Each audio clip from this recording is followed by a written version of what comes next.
ॐ कृष्णाय वासुदेवाय हरये परमात्मने प्रणतः क्लेशनाशाय गोविन्दाय नमो नमः।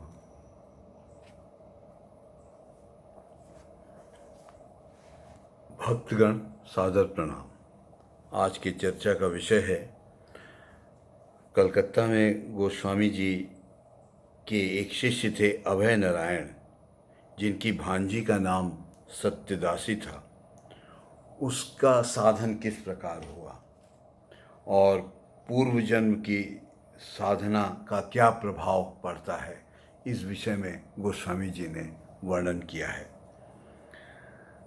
कलकत्ता में गोस्वामी जी के कुछ भाग्यवान लोगों ने दीक्षा प्राप्त की।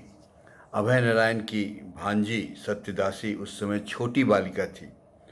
वह प्रायः 3-4 घंटे अचेत अवस्था में पड़ी रहती थी। घर के लोग इसे मिर्गी अथवा मूर्छा रोग समझकर चिकित्सकों के पास ले गए। अभय नारायण ने गोस्वामी जी से इस संबंध में चर्चा की, क्या हो रहा है, यह जानने की इच्छा व्यक्त की। गोस्वामी जी ने सत्यदासी को बुलाकर सारा वृत्तांत पूछा। सत्यदासी ने बताया, आपके आगमन से पूर्व मुझे अपने पूर्व जन्म के गुरु जी ने कहा कि यहाँ शीघ्र ही एक महात्मा जी आने वाले हैं, तुम उनसे दीक्षा लेना। मैंने उनसे कहा, आप तो हैं, फिर उनसे दीक्षा लेने की क्या ज़रूरत।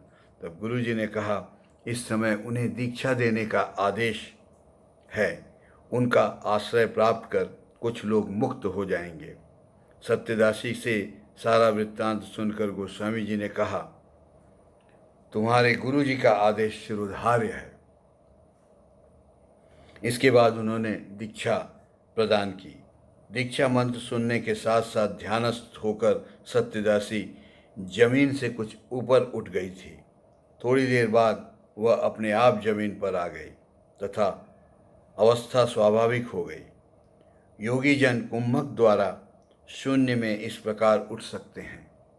योग शास्त्रों में इसका विवरण मिलता है।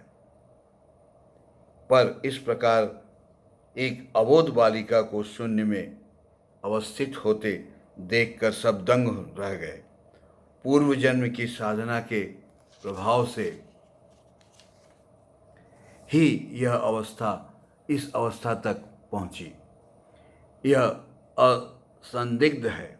इसके जीवन के दिव्य प्रसंगों का विवरण बंगला के साहित्य में मिलता है। कलकत्ता में श्राद्धादि कर्म आदि संपन्न होने के बाद गोस्वामी जी पुनः गेलेरिया आश्रम वापस आ गए। गेलेरिया में इस समय श्री रामकृष्ण देव के कृपाधन्य नित्य गोपाल गोस्वामी आए। श्री रामकृष्ण देव उन्हें असीम स्नेह करते थे, पर उनके पास से उन्हें दीक्षा प्राप्त नहीं हुई थी। श्री रामकृष्ण देव के आकस्मिक निधन के कारण सद्गुरु प्राप्ति के उद्देश्य से वे गंडेरिया आश्रम आए। यहाँ आकर वे एक आम वृक्ष के नीचे ध्यानस्थ होकर बैठ गए और प्रार्थना करने लगे, गोस्वामी जी, आप यदि श्री रामकृष्ण देव से अभिन्न हों तो कृपापूर्वक प्रत्यक्ष रूप से परिचय दें। सुबह चाय पीने के पश्चात गोस्वामी जी अपने आसन पर बैठे हुए थे। उस समय वे साधारणतः कहीं जाते नहीं थे। उस दिन अचानक वे धीरे धीरे उस आम वृक्ष के नीचे वृक्ष की ओर आए एवं ध्यानस्थ नित्य गोपाल के सिर पर अपने चरण को कुछ देर रख कर चले आए। इस घटना से आकर्षित होकर नित्य गोपाल ने गोस्वामी जी से दीक्षा ग्रहण की। गोस्वामी जी का नाम उस समय सब तरफ फैल गया था। कलकत्ता के साधारण ब्रह्म समाज के लोग ने गोस्वामी जी से पुनः ब्रह्म समाज में आने का अनुरोध करते हुए पत्र लिखा। गोस्वामी जी ने स्वयं प्रत्युत्तर लिखकर भेजा, मैं अब किसी विशेष संप्रदाय के मत से आबद्ध नहीं हूँ। जो सत्य है वही धर्म है। सत्य को जानने के लिए सभी संप्रदाय के अनुष्ठानों को पहले स्वयं करके देखना होगा। अतः यज्ञ, माला, तिलक, जटाजूट, भस्म, व्रत, उपवास आदि कुछ भी व्यर्थ नहीं माना जा सकता। इसी कारण से सभी संप्रदाय में योगदान कर सकते हैं। साधारण ब्राह्म वस्तुओं को जानने के लिए कितनी शिक्षा चाहिए। धर्म के तत्व को जानने के लिए और अधिक शिक्षा की आवश्यकता है। मैंने मौन व्रत धारण किया है, तीर्थ आदि का भ्रमण करता रहता हूँ, सर्वभूतों में भगवान का विशेष अधिष्ठान देखकर प्रतिमा के निकट प्रणाम करता हूँ। भगवान विशेष आवश्यकता पड़ने पर अवतरित होते हैं, इस पर विश्वास करता हूँ। इन सब कारणों से मैंने ब्राह्म समाज त्याग दिया है। अतएव मेरा मानना है कि अब समाज से दूर रहना अच्छा रहेगा।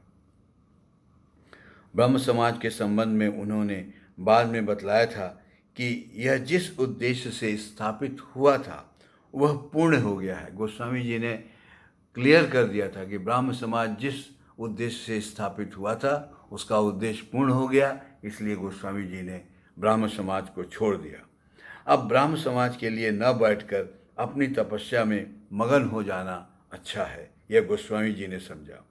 गनेरिया आश्रम में रहते समय ओंकारेश्वर से श्री प्यारेलाल घोष जी, जो वहाँ मौनी बाबा के नाम से प्रसिद्ध थे, का पत्र आया।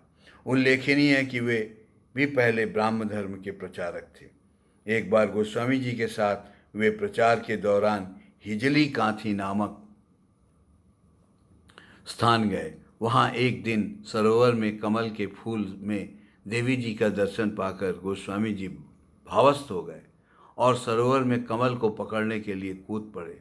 यह कमल अभी भी पुरी में जटिया बाबा के समाधि स्थल पर उनके ग्रंथादि के साथ रखा हुआ है। उस समय प्यारेलाल घोष भी गोस्वामी जी के रक्षार्थ पानी में कूद पड़े। बाहर लाने के थोड़ी देर बाद गोस्वामी जी जब स्वाभाविक हुए तो उन्होंने प्यारेलाल जी को अपने प्राप्त दर्शन के विषय में सब बतलाया। उस समय भावमग्न गोस्वामी जी को देखकर तथा उन्हें स्पर्श करने के कारण प्यारेलाल में तीव्र वैराग्य भावना आ गई। उन्होंने संसार त्याग कर ओंकारेश्वर जाकर कठोर तपस्या शुरू की। तपस्या करते हुए वे 24 घंटे आसन पर रहते थे। मौन रहते हुए वे सिर्फ थोड़ा दूध पीते थे। कभी कभी वे महादेव तथा व्यास का दर्शन प्राप्त करते थे। इससे उनके हृदय की तृष्णा शांत हुई, इसलिए उन्हें गोस्वामी जी को पत्र लिखा था। गोस्वामी जी के जो उन्होंने पत्र लिखा उसका विवरण हम आपको कल देंगे। अब आइए थोड़ा भगवत नाम का गुणगान करें और आनंद से जीवन व्यतीत करें। हरे कृष्ण कृष्ण कृष्ण हरे हरे, हरे राम राम राम हरे हरे, हरे कृष्ण कृष्ण कृष्ण हरे हरे, हरे राम राम राम हरे हरे, कृष्ण कृष्ण कृष्ण हरे हरे, हरे राम राम हरे हरे।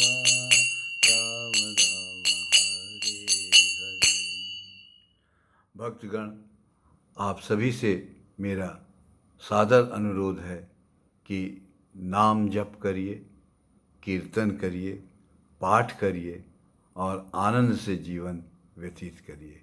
जीवन आनंद से परिपूर्ण है। केवल पाठ, अध्ययन और कीर्तन का सहारा लीजिए इस समय। जय श्री राम।